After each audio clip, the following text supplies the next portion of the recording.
반갑습니다. 산전수전 다 겪었던 저는 지금 현재 40대 주부예요. 복작복작한 대가족은 아니지만 사이좋은 우리 가족끼리 따뜻한 거실에 둘러앉아 TV를 보며 간식을 먹으며 사연을 올리게 되었어요. 결혼하기까지 무척 많은 일이 있었고 결혼 후에도 탈이 넘쳐 흐를 정도였지만 지금은 모든 걸 정리하고 속 시원하게 살고 있습니다. 저는 정말 남편과 제 자식들이 아니었다면 일찌감치 이 세상을 떠나고 싶었을지도 모르겠네요. 어떤 이야기인지 감이 아직 안 오시죠? 남들은 비빌 구석이 친정뿐이라던데 저는 비비지 못할 친정이 있었던 탓에 정말 어린 시절부터 힘들게 하루하루를 보냈습니다. 지금부터 들려드릴 이야기는 어떻게 제 배로 낳은 자식을 저런 취급을 할 수 있나 싶을 정도로 기가 막힌 저의 친정집 이야기입니다. 모쪼록 이야기를 들으시면서 같이 욕도 해주시고 분노해 주시면 제 마음이 한결 가벼워질 것 같네요. 저는 지긋지긋한 친정과의 인연을 나이를 먹을 만큼 먹고 세상을 알 만큼 안 나이가 되었을 때야 비로소 해냈습니다. 남편이 없었더라면 아마 상상도 못할 일이었을지도 모르겠어요. 그래서 지금까지도 남편에게 그리고 제 자식들에게 고마움을 느끼면서 살고 있습니다. 저의 친정 부모님은 정말 차별이라는 걸 살벌하게 하셨던 분들이셨습니다. 제가 다리 밑에서 주워온 아이는 아닐까 친자 검사라도 한번 해봐야 하나 싶을 정도로요. 애석하게도 제 태아일지 육아일지 어릴 때 사진들이 촘촘하게 박혀있는 앨범을 발견한 뒤로 친자식이 맞는다는 걸 알게 되었죠. 왜 애석했냐고요? 차라리 제가 주워내었다면 이런 취급을 받을 만한 존재라고 생각하고 키워준 걸 감사하게 여겼을지도 모르니까요. 저에게는 남동생이 하나 있었는데요. 남동생 하니까 딱 떠오르는 게 있지 않으신가요? 바로 남아 선호 사상이요. 참 지독하게 뿌리를 내린 그 사상은 저희 집까지도 침식하고 있었습니다. 남동생은 뻗댈 자리 보고 눕는 성격인지라 금이야 오기야 길러 버릇없는 건 기본이고 저 하필 연년생인 덕에 저를 만만히 여기고 막 기어오르곤 했어요. 제가 지금에서야 남처럼 지내니까 이렇게 이야기도 하고 하지 예전에는 입에 그 애새끼 이름을 담는 것도 소름 끼쳐 했다니까요. 당연히 못된 것만 배워서 예의라는 건 눈꽃만큼도 없고 가족을 배려하거나 존중하는 것도 전혀 없었죠. 제 거는 다 지 것, 지 거는 또 다 지 것인 아나무인의 표본이었습니다. 그렇게 애가 자라는 데엔 부모님의 지대한 공이 있었죠. 눈에 넣어도 안 아플 자식이라며 걷다가 넘어지면 어쩌냐고 업고 다니셨는데 애가 당연히 그렇게 자라지 않겠어요? 평생을 왕처럼 떠받들어지며 살았는데 지 눈에 보이는 게 뭐겠습니까? 저는 당연히 어릴 때부터 아무런 대접도 받지 못하고 살았습니다. 먹는 걸로 차별받는 건 당연한 일상이었죠. 오히려 밥을 준다는 것에 감사하면서 살았다니까요. 남동생이 외식하고 싶다, 이거 먹고 싶다 하면 사다 바치느라 제가 학교에서 늦게 오거나 친구들이랑 놀다가 끼니를 놓치면 그냥 굶어야 했어요. 물론 제 동생이 밤 12시에도 통닭이 먹고 싶다 하면 우리 아버지 한달음에 나가 사오셨지만 제가 먹고 싶다고 하면 살찐다고 들어가서 잠이나 자라고 했죠. 그런 서름이 켜켜이 쌓이면 얼마나 큰 벽이 되는지 모르시죠? 나중에는 어떤 생각까지 하게 되냐면요. 내가 나중에 돈 벌어서 꼭 통닭을 쌓아두고 먹어야지 하는 식탐이 생긴답니다. 제가 식탁에 앉아서 다 같이 밥을 먹을 때 밥을 조금 빨리 먹거나 맛있는 반찬만 골라 먹으면 그때부터 또 잔소리가 시작되거든요. 계집애가 그렇게 많이 먹어서 살만 찌지 어디다 쓸래? 이런 소리야 타격감도 없어요. 맨날 듣는 레퍼토리인데 신선하지 않으니까요. 고3 수능 때도 도시락 싸달라고 했더니 찹쌀떡 받은 거 들고 가면 되지 않냐고 성적이 나와봐야 얼마나 잘 나오겠냐고 저를 무시했죠. 그러니까 우리 부모님은 남동생의 떨어지는 성적에는 관심 있어도 저의 오르는 성적에는 전혀 관심이 없었습니다.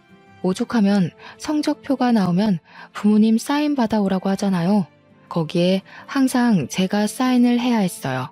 제 성적에는 아예 관심이 없으셨거든요. 그러다 보니 남동생은 과외도 하고 종합학원도 다니고 할 때에 저는 문제집이나 몇 권 사다 풀어야 했습니다. 계집애가 공부해봐야 큰 인물 못 된다면서 저 공부시킬 돈 있으면 아들한테 쏟아부어야 한다고 했거든요. 동생이 돌머리라 공부에 관심도 없고 돈을 쏟을 만큼 성적이 안 나온다는 사실은 속 깊이 묻어두시고 눈 가리고 아웅하셨죠. 저라면 공부 잘하는 자식에게 투자할 것 같은데 아무리 공부를 잘하는 자식이라도 아들 아니면 소용없다 이거였습니다. 딸은 어차피 시집가면 그만 아니냐고 애 키우면 회사 일도 못하는데 공부해봐야 쓸모없다 이거죠. 그래서 저는 당연히 아무런 지원도 받지 못하고 대학 입학을 했고요. 저 대학도 꽤 잘 나왔습니다. 동생은 쳐다도 못 볼 서울에 있는 국립대 출신이고요. 학점도 잘 유지한 덕분에 취업도 금방 했어요. 틈틈이 스터디 활동을 하면서 쌓아온 인맥도 무시 못했고 이곳저곳에서 들은 정보로 자격증도 미리 준비한 덕이었죠. 회사도 일반 중소나 중견도 아닌 무려 대기업 본사에 취직했습니다. 제가 대기업에 취직할 동안 제 동생은 뭘 했는지 궁금하지 않으세요? 뭘 했겠어요. 그냥 탱자탱자 놀았죠. 대학도 겨우 경기도에 있는 전문대 졸업해놓고 군대 갔다 오더니 그때부터 하루 종일 집에서 게임하고 자고 술 처먹고 하더라고요. 그러더니 저한테 대기업 다니는 누나 덕 좀 보자면서 용돈이나 내놓으라 하대요. 남동생이 당당하게 요구를 하니까 우리 부모님도 저한테 그 정도는 해줄 수 있지 않냐면서 대기업 다니는 딸 덕 좀 보재요. 본인들 노후 준비도 해야 하니 연금 보험을 들어달라. 적금은 부모 이름으로 해라. 매달 생활비를 달라. 난리도 아니었습니다. 거기다가 새로 보험 하나 가입하겠다고 저한테 쓱 들이미는데 보험료까지 내달라는 거였어요. 솔직히 말해서요.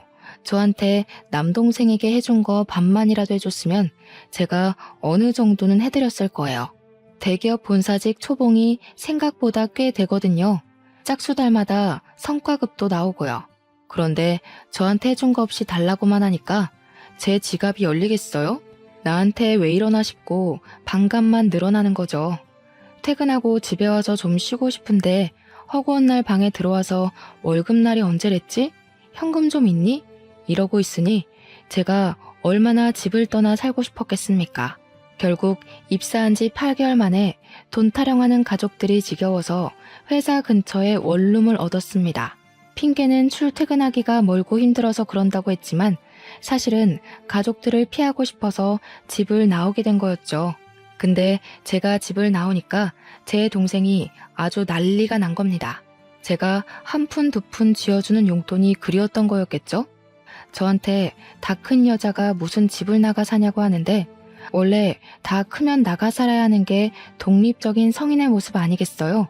자기가 해놓은 게 아무것도 없는 찌질이라 부모한테 용돈 받아 생활한다는 건 아예 생각도 못하는 느낌이었죠. 그러면서 시집 가면 어차피 나가 살 건데 그 전까지 집에서 부모님이랑 부대끼며 살아야 하는 거 아니냐고 아주 온 가족이 똘똘 뭉쳐서 저한테 한 푼이라도 더 뜯어가려고 안달난 사람들처럼 굴었습니다. 저는 당연히 그 모든 걸 무시했죠. 혼자 살면서 먹고 싶은 거 마음껏 사 먹고 취미 생활도 즐기고 혼자만의 여유로움을 만끽하다 보니까 제 성격 자체가 바뀌더라고요. 남들 눈치도 덜 보고 살고 항상 밝고 즐거운 에너지가 가득한 사람으로 점차 변해갔습니다. 삭막하고 불편한 집에서 살다가 오롯이 저만을 위한 공간을 가지니 사람이 달라져요, 정말. 그런 저를 예쁘게 봐주시던 옆팀 과장님이 저에게 은근슬쩍 데이트 신청을 해왔고 평소에 꽤 서글서글한 인상으로 인기가 많았던 분이라 저도 좋다고 했어요. 그분은 제가 입사했을 때부터 눈여겨봤다고 하시면서 요즘 들어 기분이 좋아 보이길래 혹시 남자친구 생긴 건 아닐까 조바심이 났다고 하더라고요. 저는 그동안 꽤 우울한 인상이었나 봐요. 그래서 연애도 한번 못 해봤던 걸지도 모르죠. 저의 첫 연애는 정말 너무나도 행복했습니다. 늘 주위에 남동생만 챙기던 사람들만 가득했던 터라 누군가 저를 이리 챙겨주고 보살펴준다는 게 너무 행복했죠. 그렇게 저는 과장님과 결혼을 하게 되었습니다. 물론 결혼을 결정하기까지의 과정이 절대로 쉬운 일이 아니었죠. 저랑 남편이 둘 다 대기업에 다니니까 넉넉하게 살 수 있는 형편이지 않겠어요. 거기다가 남편은 저보다 직급이 높았고요. 그러니까 친정에서 저희한테 대기업 다니는 부부 덕 좀 보자고 용돈을 고정적으로 달라고 요구를 하시더라고요. 도대체 저한테 해준 게 뭐가 있어서 덕을 자꾸 보자고 하시는 건지 이해할 수가 없었죠. 심지어 조건도 어이가 없을 정도였어요. 매달 생활비로 100만 원씩 주고 보험비 30만 원에 차량 유지비 20만 원까지 해서 50만 원씩 보내달라고 하시더라고요. 제가 미쳤습니까? 인연을 끊고 사는 게 제 소원이나 다름없는데 근데 남편은 아무래도 친정이니까 150만 원은 무리여도 일정 금액 지원을 해드리고 싶다는 식으로 저에게 말을 하더라고요. 결국 저와 남편은 사소한 다툼을 하게 되었죠. 제가 죽어도 못 주겠다고 했거든요. 그거 주면 우리 나중에 애 낳고 무슨 돈으로 살겠냐고 했는데 남편은 그거 없어도 충분하다는 식으로 이야기를 했어요. 저는 그 돈을 차라리 적금처럼 모으자고 했고요. 결국 남편에게 제가 차별받고 자란 이야기를 할 수밖에 없었고 자존심이 많이 상했습니다. 남편은 그런 저를 토닥여주면서 고생했다고 그런 속사정을 몰라서 자기가 고집을 부린 것 같다고 했죠. 당연히 친정에는 돈 못 준다고 했고 딸 키워봐야 소용없다는 소리가 돌아왔습니다. 도대체 낳기만 하고 방 한 칸 내어주는 게 키운 게 맞습니까? 남편은 저와 친정 부모 간의 냉랭함이 흐르는 기운이 매우 불편했던 것 같습니다. 처가에 잘해야 한다는 압박감도 은근히 있었던 것 같고요. 하지만 제가 싫다고 하니 우기진 않더라고요. 남편네 집안은 정말 화목한 분위기였거든요. 그래서 우리 집의 이런 분위기가 더욱 이해가 안 가는 듯 했습니다. 제가 철옹성처럼 버티면서 돈을 주겠다는 말을 하지 않으니까 친정에서 자꾸 남편을 꼬드기는 겁니다. 딸 키우는데 돈이 많이 들었다고 하면서 본인들 노력이 없었으면 제가 대기업에나 들어갔겠냐고 했대요. 당연하다는 듯이 돈을 좀 달라고 했다는데 알고 보니 남편이 저 몰래 친정을 몇 번 도와줬더라고요. 뭐 뻔하죠. 급한 일이 있다며 500만 원만 보내줘라, 300만 원만 빌려줘라 하면서 야금야금 비상금을 털어간 겁니다. 제가 그걸 알고 친정에 찾아가서 쑥대밭을 만들어놨어요. 잘 살고 있는 딸 이혼시키고 싶은 마음에 그러는 거냐고 큰 소리를 치니까 아무 말도 못 하더라고요. 아무리 그래도 이혼까지는 아니다 싶으셨던 거겠죠. 저는 앞으로 돈 달라는 이야기 하지 말라고 엄포를 놓고는 친정의 발길을 끊었습니다. 물론 제가 난리를 친 이후에 친정에서도 한동안 연락이 없는 듯 했습니다. 그런데 제가 딱 그 타이밍에 임신을 하게 된 거죠. 다른 산모들도 다 똑같겠지만 임신을 하고 나면 친정엄마의 손길이 그리워진다고들 하잖아요. 제가 입덧이 정말 남들과 다르게 유난스러운 편이었거든요. 근데 그 와중에 딱 우리 엄마가 끓여준 콩나물국이 너무나도 먹고 싶은 거예요.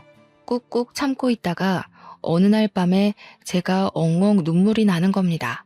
그 콩나물국이 뭐라고 그게 그렇게 먹고 싶어서요. 결국 남편이 저 대신에 친정집에 연락을 한 거예요.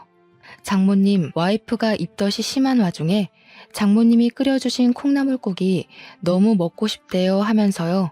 오죽 제가 서러워 보이고 힘들어 보였으면 우리 남편이 그런 연락을 다 했나 싶었죠. 그런데 참 우리 친정 부모님 한평생을 그리 살아서 그런지 사람 쉽게 안 변하더라고요. 이때다 싶었는지 집에 찾아와서 콩나물국 끓여주시면서 은근히 집에 새 물건 들어온 게 있나 없나 살피시더라고요. 이거는 광고에서 본 건데 되게 좋아 보이네? 얼마니? 나도 갖고 싶다. 이런 거요. 거기다가 처음에는 호의라고 생각했던 콩나물국이었는데 알고 보니 올 때마다 남편한테 차비를 좀 달라고 하면서 5만 원, 10만 원씩 챙겨가셨더라고요. 진짜 제가 그 사실을 알고 얼마나 환멸이 나던지. 쪽팔린 건 둘째치고 남편한테 너무 면목이 없더라고요. 그렇게 두어 달 지나고 입덧이 사라지고 나니까 아무거나 다 잘 넘어가더라고요. 중간중간 먹고 싶은 음식이 생각이 났지만 그게 친정엄마의 음식은 아니었어요. 그래서 더 이상 오지 말라고 했더니 그간 받았던 차비가 쏠쏠했던 건지 그래도 엄마 손맛이 최고 아니냐고 집에 자꾸 오려고 하더라고요. 됐어요. 더 이상 차비 못 드려요 하니까 그 뒤로는 오겠다는 연락이 뚝 끊겼어요. 아이를 출산할 때도 정말 고생해서 낳았거든요. 물론 다른 분들도 고생하셨겠지만 저는 유독 난산이었어요. 그래서 조리원에 간다고 했더니 엄마가 해주는 몸조리가 최고 아니겠네요. 그러면서 그 돈 자기 주면 자기가 알아서 다 해주겠다고 남편을 막 꼬드기는 겁니다. 그래서 제가 죽어도 싫다고 조리원에 가겠다고 했거든요. 2주일 동안 푹 쉬고 얘랑 같이 집으로 돌아와서 육아를 하는데 정말 지옥이더라고요. 잠을 못 자서 코피를 쏟아본 게 태어나서 처음이었습니다. 수능 볼 때도 코피를 쏟아본 적이 없었거든요. 그걸 보다 못한 남편이 결국 또 친정에 SOS를 치게 된 것입니다. 아무래도 시어머니보다야 친정어머니가 낫지 않겠냐는 마음에서 한 일인데 저는 차라리 시댁이 나았을 것 같아요. 친정엄마가 오자마자 남편에게 월 100만 원씩 주라고 그러면 애를 봐주겠다고 했대요. 남편은 제 생각해서 100만 원씩 보내드리겠다고 아이 키우는 데에 도움을 좀 주셨으면 좋겠다고 부탁했고요. 근데 참 우리 엄마 와서 애를 보기는커녕 맨 TV만 보고 애가 울면 저한테 애 운다 이러고 앉아있는 겁니다. 심지어 밥도 처음에는 이것저것 잘 차려주는 것 같더니 나중엔 귀찮은지 반찬을 사와서 차려주더라고요. 물론 사온 반찬이 싫다는 건 아니에요. 저도 반찬은 사 먹으니까요. 근데 그럴 거면 제가 왜 월 100만 원이나 주면서 우리 엄마랑 불편한 육아를 해야 하는 건지 모르겠더라고요. 그래서 한 달 딱 채우고 더 이상 오지 마시라 했습니다. 그랬더니 친정엄마가 이렇게까지 도와주는 집도 없다면서 고마운 줄도 모른다고 제 욕을 하시더군요. 아이 한 번 시켜준 적이 없고 분유도 제대로 타지 못하는 사람이 도대체 무슨 육아를 도와준다고 하는 건지. 우리 남편 붙잡고 다시 한번 구구절절 이야기를 했어요. 우리 집은 잘해줘봐야 고마운 것도 모르는 파렴치한 집안이라고요. 도와줄 돈 있으면 차라리 시댁에 잘하자고 시댁이 훨씬 편하니까 제발 친정에 연락하지 말아달라고 했어요. 근데 그 말이 진짜 사실이었거든요. 온화하신 시댁 어르신들이 우리 가족보다 더 가족같이 느껴져서 제가 참 여러모로 잘 챙기면서 살았거든요. 우리 집이랑 다르게 엄청나게 화목한 집안이라고 했잖아요. 제가 해드리는 게 무엇이든 꼭 저에게 배로 돌려주시는데 정말 제 친부모 같은 느낌을 받았달까요? 서로가 서로에게 잘하려고 하니까 사이가 점점 더 돈독해졌죠. 진짜 얼마나 바랬는지 몰라요. 이런 부모 밑에서 크고 싶었어요. 우리 딸이 4살쯤 되었을 때 남동생이 결혼을 하게 되었습니다. 근데 제대로 된 결혼도 아닌 것 같았어요. 아무튼 결혼식을 앞두고 보고 싶지 않은 친정이라도 어쩔 수 없이 이것저것 도우느라 만나고 있었는데 대뜸 저한테 엄마가 묻더라고요. 동생 결혼식에 축의금 얼마 낼 거냐고요. 그래서 제가 눈을 치켜뜨면서 대꾸를 했죠. 내가 왜 축의금을 내냐고요. 제 결혼식에도 축의금 안 냈거든요, 동생이. 그랬더니 그때랑 같냐면서 저는 대기업에 다니고 있고 제 동생은 엄청 작은 사업장에 다니고 있지 않냐면서 상황이 다르대요. 제가 결혼할 때는 동생이 돈이 하나도 없었던 시절이니까 못 낸 거지만 저는 지금 낼 수 있는 상황 아니냐고요. 솔직히 동생 결혼식에 금액이 얼마가 됐든 축의금 못할 건 아니죠. 그렇지만 그동안 저한테 보여줬던 행동이 있으니까 솔직히 5만 원도 너무 아까웠단 말이에요. 남편이 이미 축의금으로 100만 원을 주자고 했었는데 제가 반으로 깎았거든요. 그래서 엄마한테 그냥 알겠어. 50만 원만 낼게 했어요. 그랬더니 저한테 막 역정을 내면서 가족인데 50이 뭐냐고, 그것도 대기업 다니는 누나가 50만 원이 뭐냐고 그러는 겁니다. 축의금도 100만 원 내고 남동생 신혼집에 커다란 TV 하나 사주래요. 우리 딸 내복이라도 한번 사오는 정성을 보였다면 몰라도 조카한테 선물 한번 사준 적 없는 놈한테 제가 왜 TV를 사줘야 하나요? 절대로 싫다고 했더니 우리 남편한테 전화를 걸어서 100만 원 축의금 내고 TV도 사주라고 하는 겁니다. 우리 남편이 제 눈치를 살피다가 그건 어려울 것 같다고 하니까 집에 찾아와서 애걸복걸 하더라고요. 이미 사돈 집에 우리 대기업 다니는 딸이 TV 놔줄 거니까 혼수에 TV는 해오지 말라고 했다면서 저한테 어떻게 할 거냐요. 그 상견례 자리에 심지어 저는 부르지도 않았거든요. 그래놓고 TV를 내놓으라고 하는 게 말이 됩니까? 죽어도 못 해준다고 했죠. 그러니까 저보고 못된 년이라고 난리를 치더니 결국 엄마가 TV를 해줬더라고요. 저 결혼할 때는 진짜 아무것도 안 해줬거든요. 그 흔한 휴지 한 팩도 안 사주신 분입니다. 진짜 미치도록 짜증이 났지만 저는 참고 넘어갔어요. 애초에 그런 사람이었으니까 더는 기대하지 말자. 정말 이제는 연락도 하지 말자. 몇 번이나 되새김질하면서 결혼식에 참석을 했습니다. 결혼식 당일에서야 옳게 될 사람을 처음 만났다는 게 믿어지실까요? 신부 대기실에서 저를 보고 깜짝 놀라서 해외에 나가 있는 줄 알았다고 어쩜 얼굴 한 번을 못 볼 수가 있냐고 아쉽다고 하더군요. 제가 올케를 만나서 무슨 이야기를 할지 모르니까 애초에 만나는 걸 차단시킨 듯 했어요. 해외라니 옆 동네에 있는 대기업 본사에 다니고 있는데 참 마음이 씁쓸하더라고요. 어차피 결혼을 하고 나면 볼 일은 별로 없을 것 같긴 했지만 그래도 사람 마음이 좀 찜찜한 겁니다. 우리 엄마가 워낙 아들 우리 아들 하는 사람이니까 애먼 사람 데려다가 시집살이를 시킬 것 같은 생각이 드는 거죠. 그래서 올케에게 제 번호를 알려주고 힘든 일 있으면 꼭 저한테 전화하라고 단단히 일러두었어요. 그러니까 왜 그러세요? 무슨 일 있어요? 하는 거예요. 아주 머리에 꽃이 들은 건지 천진난만하게 물어보는데 혹시 시집살이를 시킬 수도 있잖아. 내가 올케 편을 들어줄게 했죠. 그랬더니 저한테 되려 어머님이 저한테 시집살이를 시키실까요? 하는 겁니다. 딱 봐도 그냥 순진한 아이 같았습니다. 결혼식이 무사히 끝나고 저랑 남편은 집으로 돌아오면서 돌아와서도 한참을 이야기를 했어요. 올케가 되었고 가족으로 묶이긴 했지만 참 어떻게 앞으로 살아갈지 너무나도 걱정되는 마음에 이야기가 시작된 거였죠. 남편은 저한테 그냥 아무 걱정하지 말고 신경조차 쓰지 말라고 스트레스 받는 거 보기 싫다고 했습니다.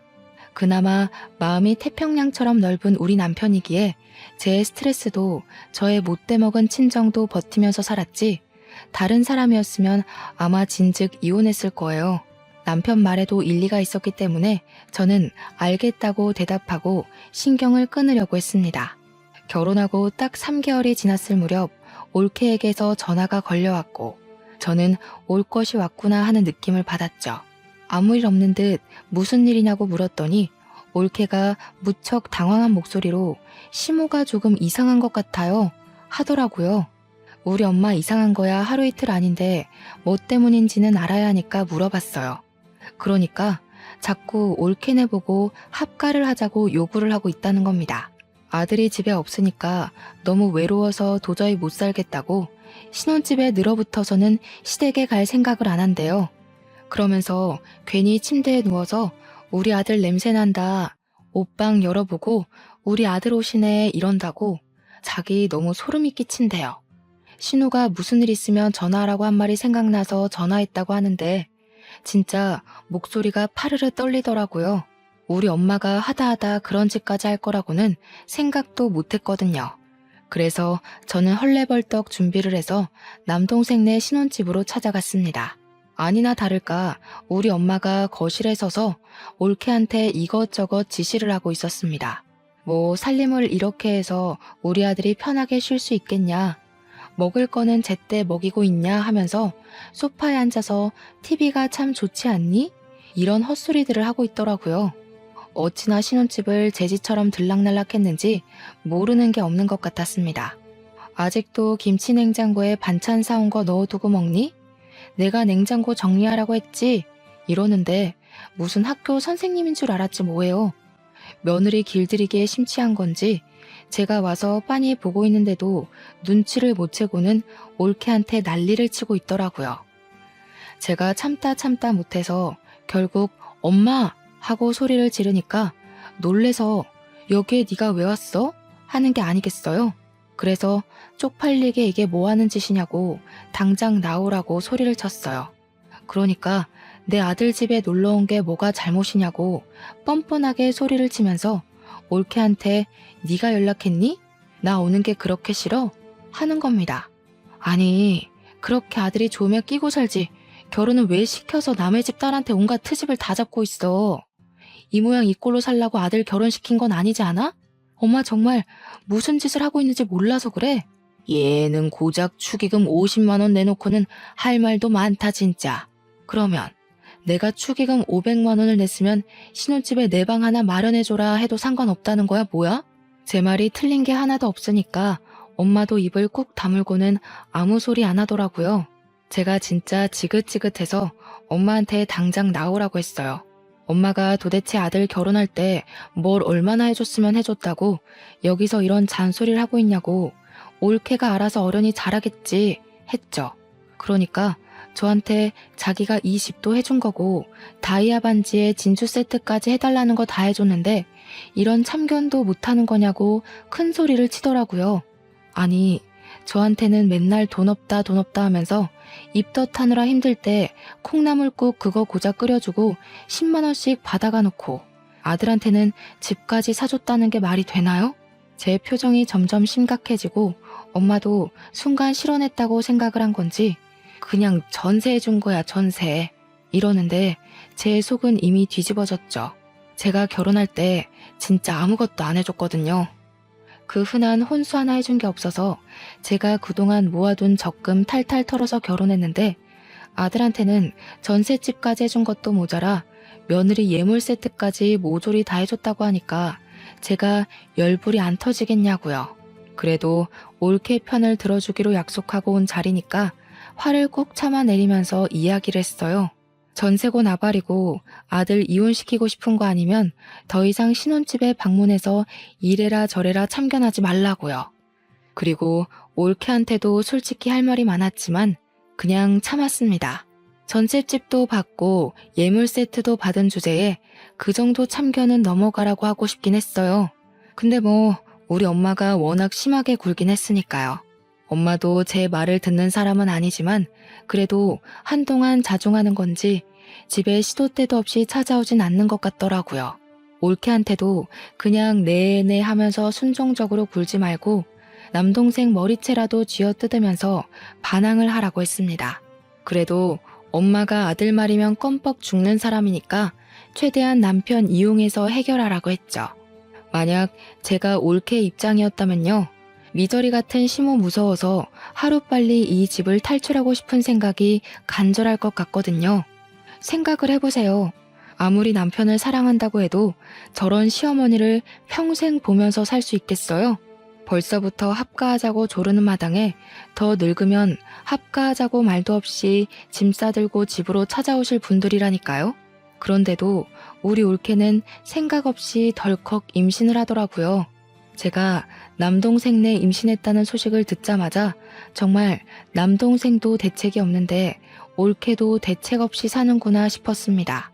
한 가지 다행인 건 올케의 자궁이 약해서 임신 기간 내내 안정을 취해야 한다는 이야기를 들었다는 거예요.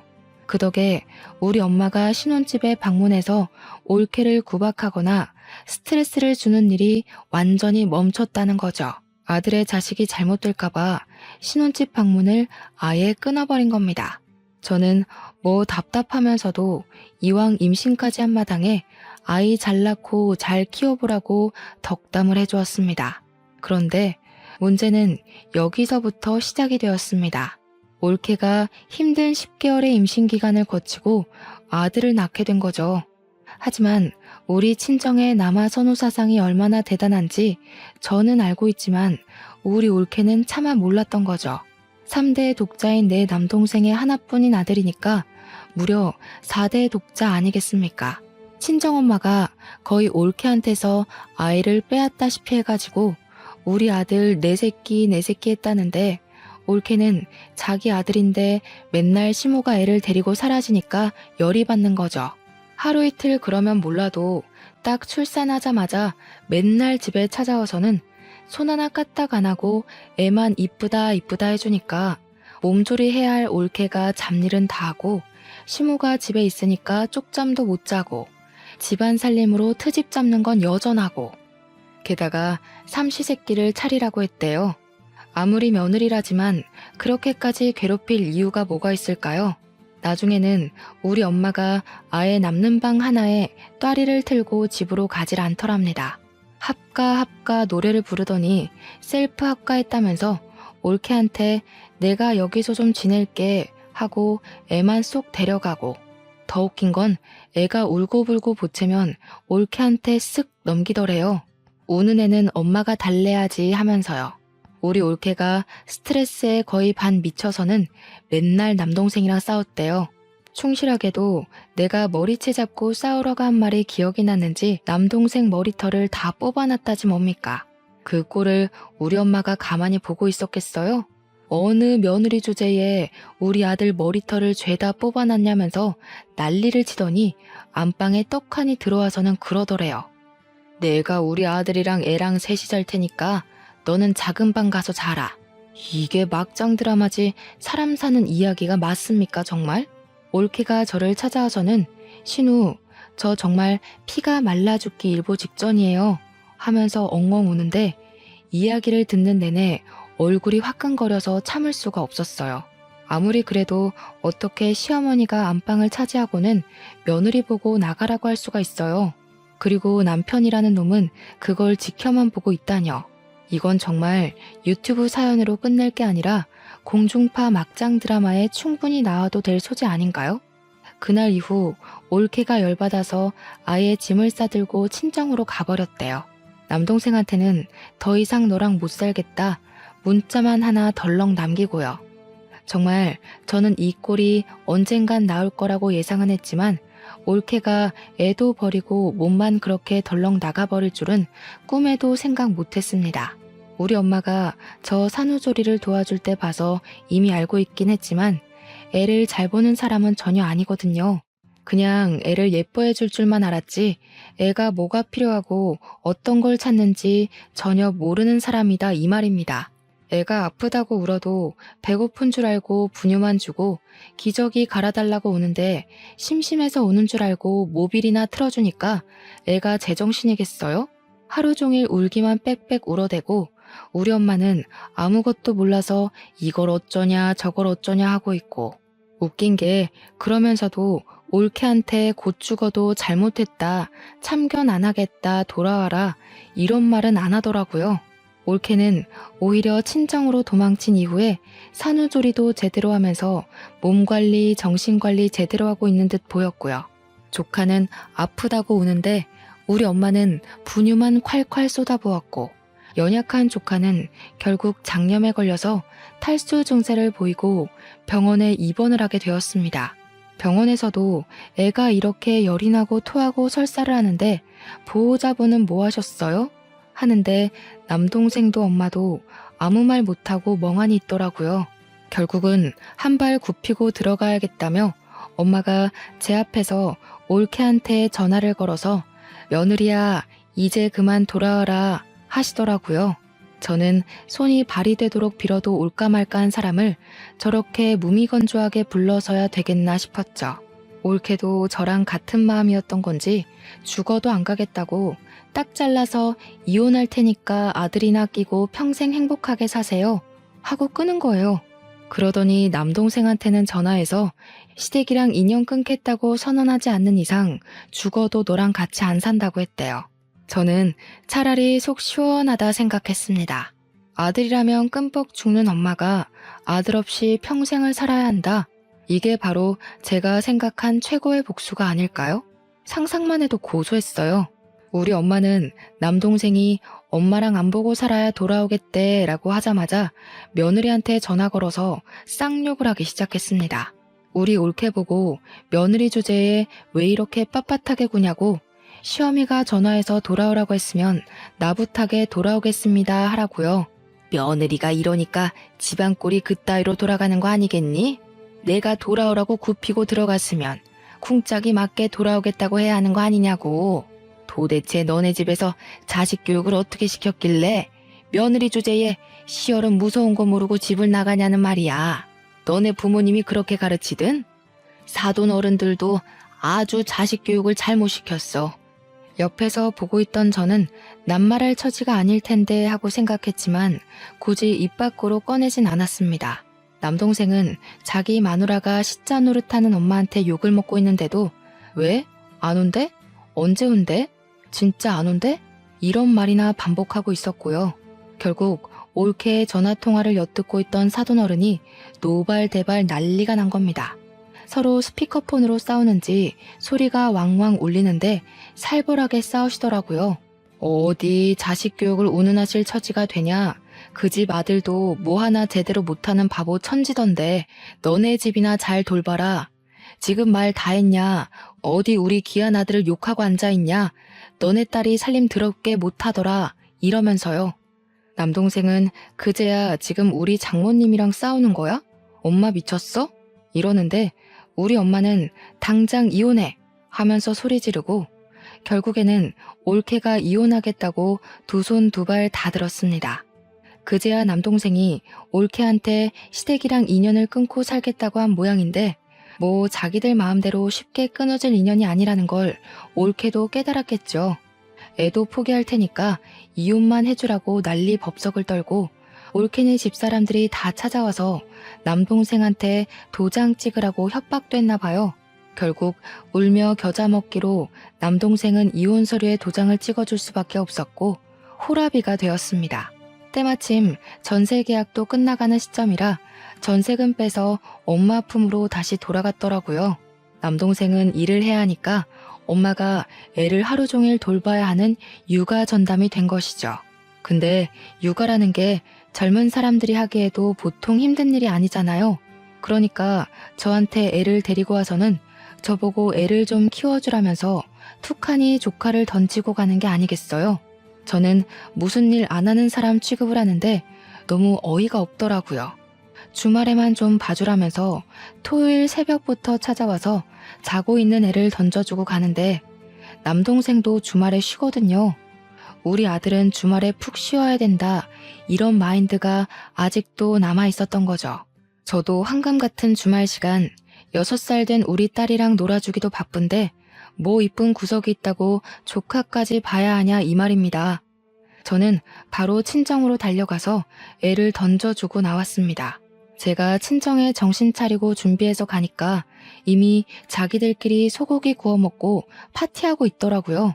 제가 어이가 없어서 네 애를 왜 나한테 봐달라 그러냐고 남동생 품에 안겨줬어요. 애를 키울 자신이 없으면 올케한테 보내던가 아니면 고아원을 보내. 이년이 미쳤나? 어디 우리 4대 독자를 다른 데 보내라고 해. 거기다가 뭐? 고아원? 이 못된 계집애가? 나는 그럼 무슨 보모야? 내가 육아 도우미야? 나한테 맡겼단 봐. 아주 올케네 집에 찾아가서 애 키우라고 주고 올 거니까. 그러더니 집에 찾아오진 않고 그 뒤로 전화로 앓는 소리만 끙끙 내더라고요. 듣기 싫어서 바로 차단해버렸습니다. 제가 차단하니까 우리 남편한테 전화해서 들들 볶아대는데 무시하라고 했어요.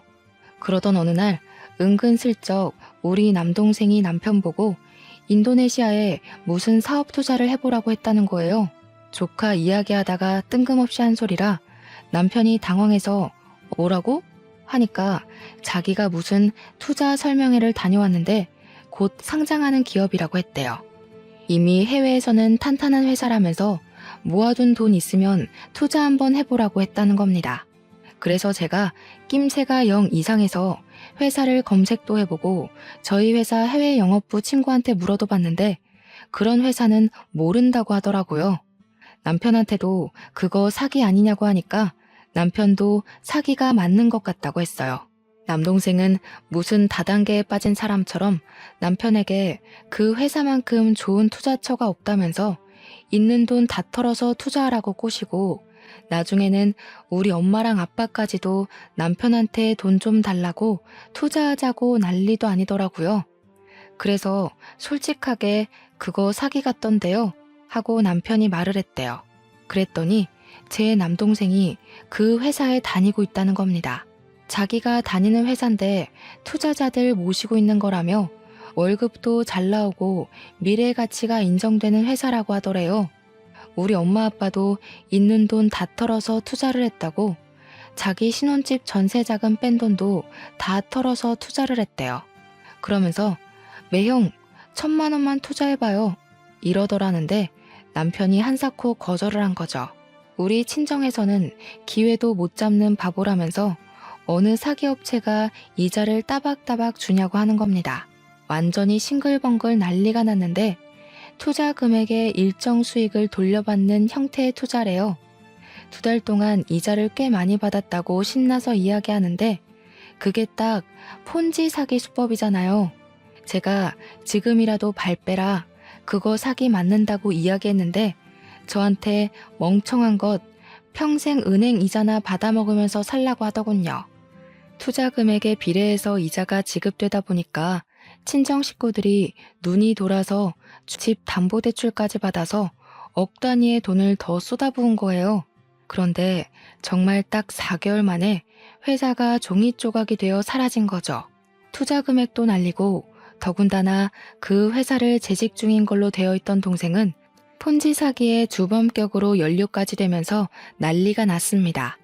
그러면서 저한테 합의금이 필요하다고 당장 대출금이 필요하니 돈을 좀 빌려달라고 난리를 치는데 제가 왜 해줘야 하는지 모르겠더라고요.